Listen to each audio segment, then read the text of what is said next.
Today, 1 p.m., meet Natalie for info. She has also lost someone. She will help you out of pity.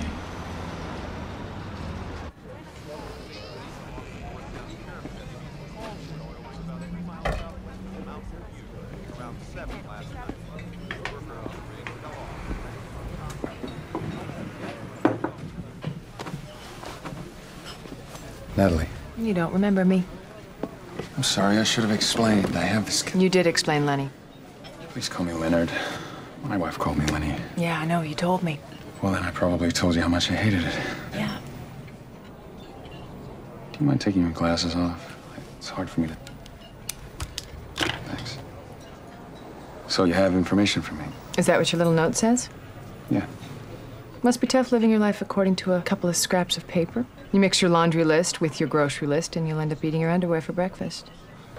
I guess that's why you have those freaky tattoos. Yeah, it's tough. It's almost impossible. Look, I'm sorry I don't remember you. It's nothing personal. I do have information for you. You gave me a license plate number. Had my friend at DMV trace it. Guess what name came up? John Edward Gamble, John G. Do you know him? No. But his face on his driver's license looked really familiar. I think he's been in the bar, maybe. Here's a copy of his license, his registration, photo and all. Are you sure you want this? Have I told you what this man did? Yeah. Well, then you shouldn't have to ask. But even if you get revenge, you're not gonna remember it. You're not even gonna know that it happened. My wife deserves vengeance. Doesn't make any difference whether I know about it. Just because there are things I don't remember doesn't make my actions meaningless. The world doesn't just disappear when you close your eyes, does it? Anyway, maybe I'll take a photograph to remind myself. Get another freaky tattoo.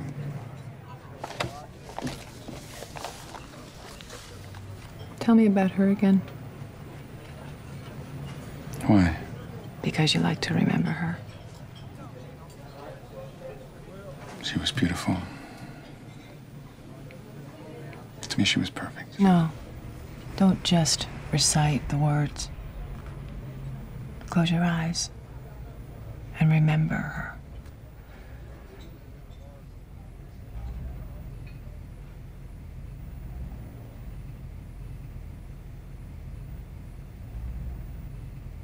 You can just feel the details. The bits and pieces you never bothered to put into words.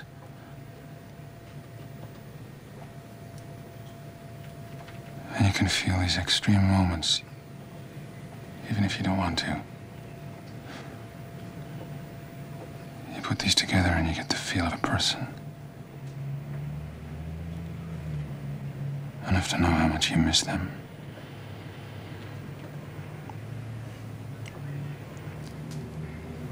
And how much you hate the person who took them away.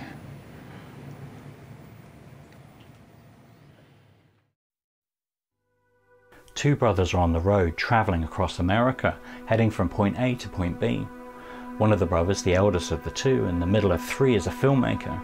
He's just put to bed his first film, a black and white noir thriller about a writer bereft of ideas, looking for a thrill by following strangers who then himself becomes entangled in the machinations of a not-to-be-trusted thief. It did well, garnered the filmmaking brother some attention, but now he's looking for his next project. But in this moment, for now, it's just two brothers on a very long road. His younger brother, whose accent is more American than his older brother's Middle English, says he's working on a story. He's a writer, went to Georgetown, wrote for The Hoya. He's got a story about a man with anterior grade amnesia, investigating the events that led to his wife's rape and murder, and a bang on the head that left the man unable to live in anything but the moment. It's got a long way to go, says the younger brother. The road is long, not just the one the car is cruising along. The older brother smiles and asks for more, because he thinks he's found his next movie. Now maybe this is how it happened. Maybe it was something more mundane. What we do know is that from this road trip came two talents that would later work closely together and yet forge their own paths, becoming successful players in a town called Hollywood.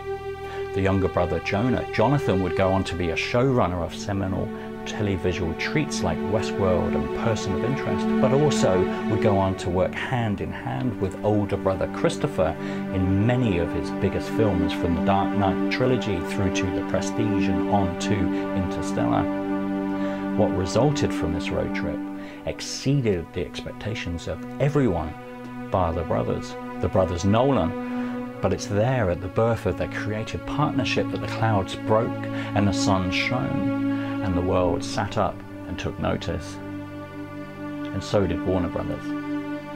Welcome to Babylon Undead, and welcome to Christopher Nolan's sophomore movie, Memento.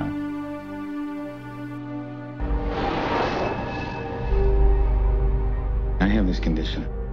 A condition? It's my memory. Amnesia. No. It's different from that. What? Since my injury, I can't make new memories.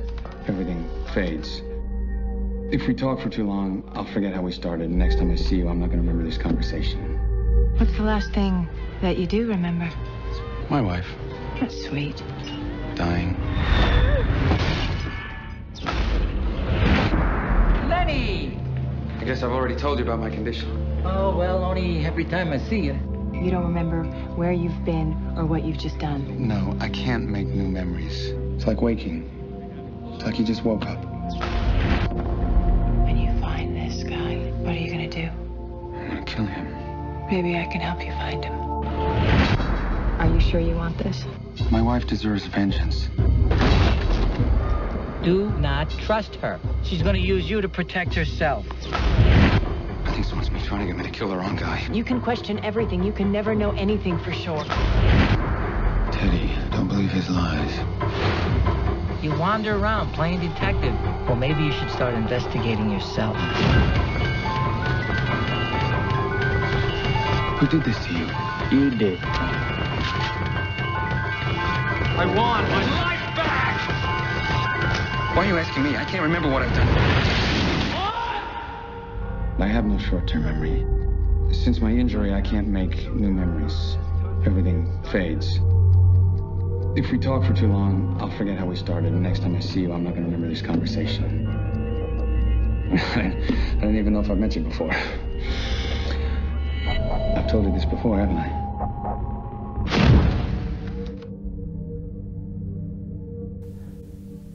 Sometimes Hollywood knows a good thing when it sees it.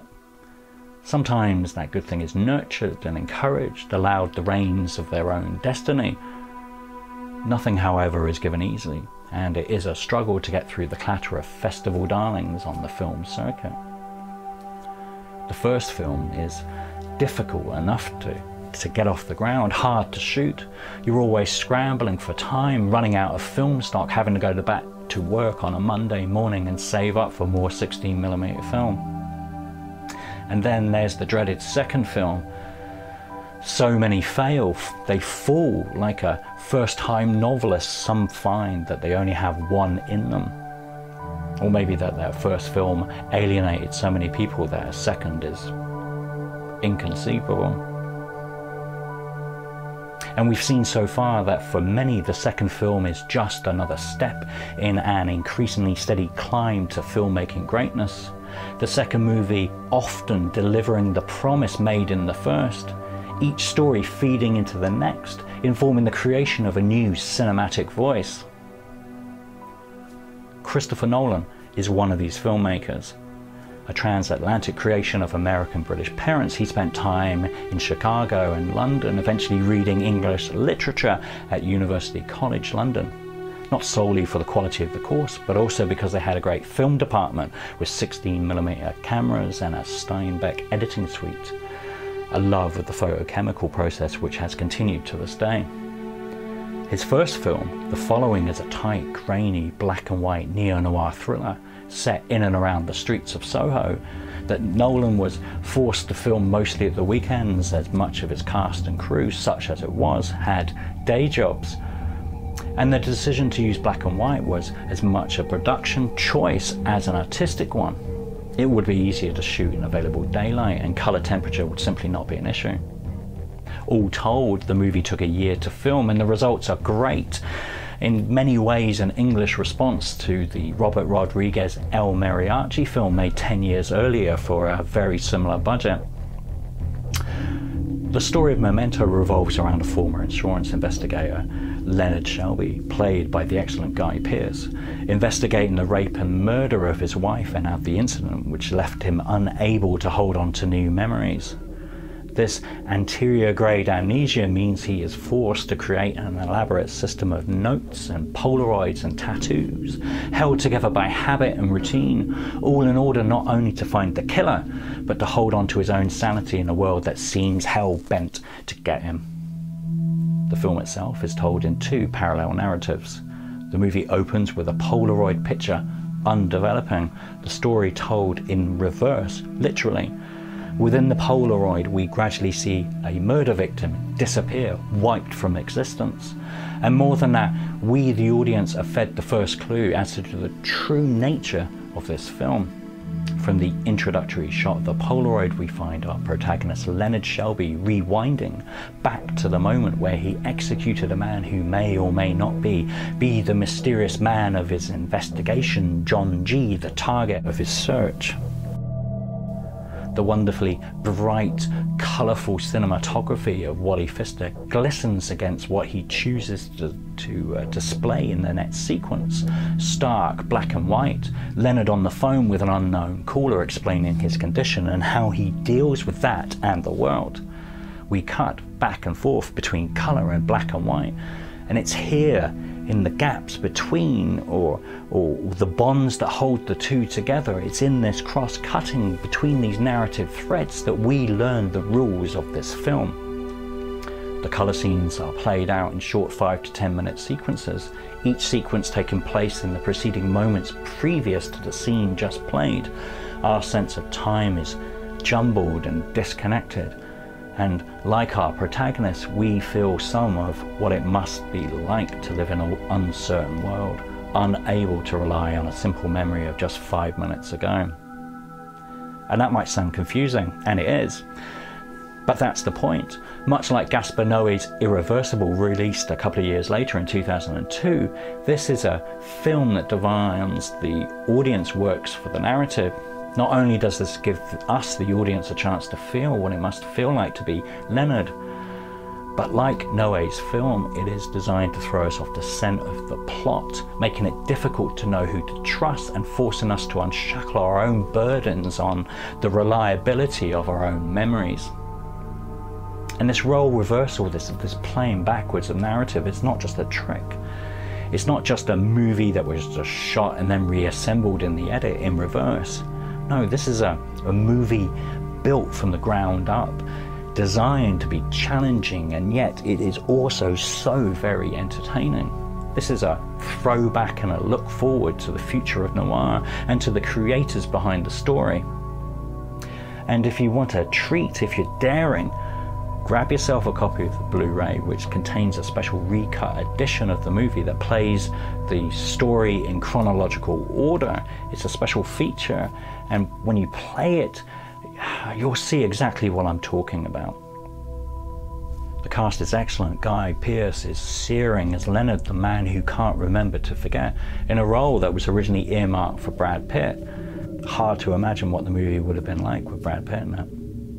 You've got Carrie-Anne Moss, who appears as Natalie, the femme fatale of the piece, with the Matrix alumni and somewhat unsung character actor Joe Pantoliano as Leonard's good friend. Or is he? Special mention also to Mark Boone Jr., who would go on to become a regular player in Nolan's films, playing the role of Bert, the motel clerk, a charming man to the last.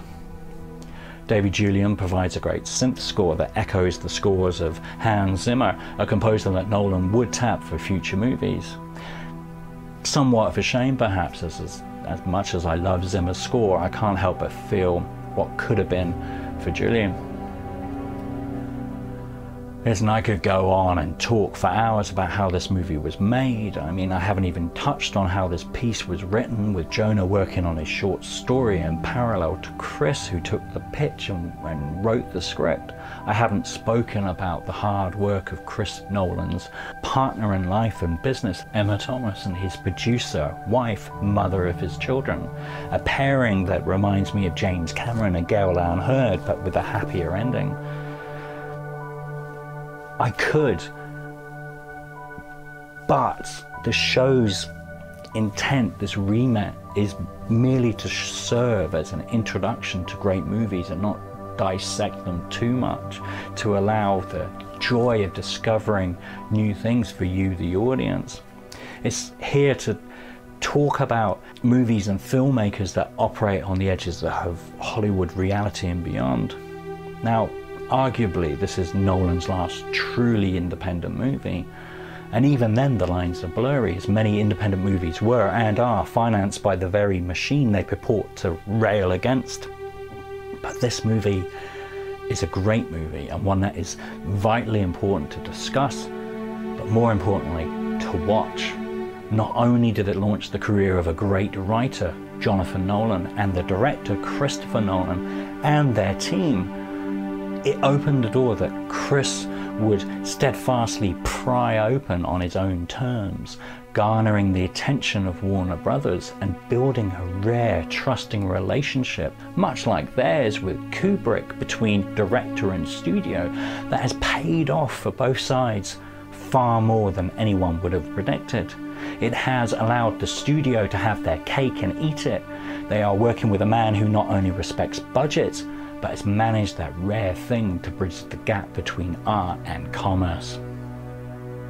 This little, relatively low-budget feature that sprang from the minds of two brothers in a car driving across America, this movie from the very beginning of the 21st century is the promise of that wish that cinema can be more than spectacle, that cinema is more than the sum of its parts, that cinema is alive and well. Thank you very much.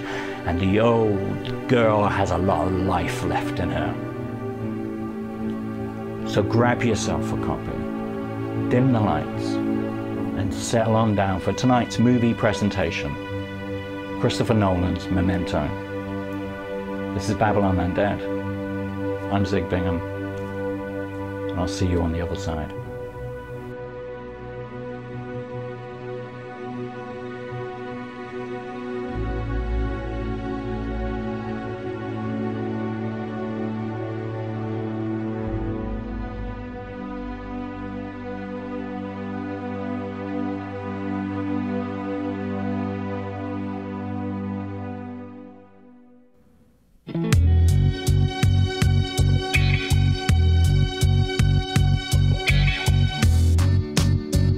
We lay in each other's arms,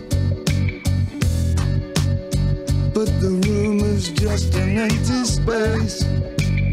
I guess we lived it out, something in the air. We smile too fast and can't think of a thing to say. Live with the best time.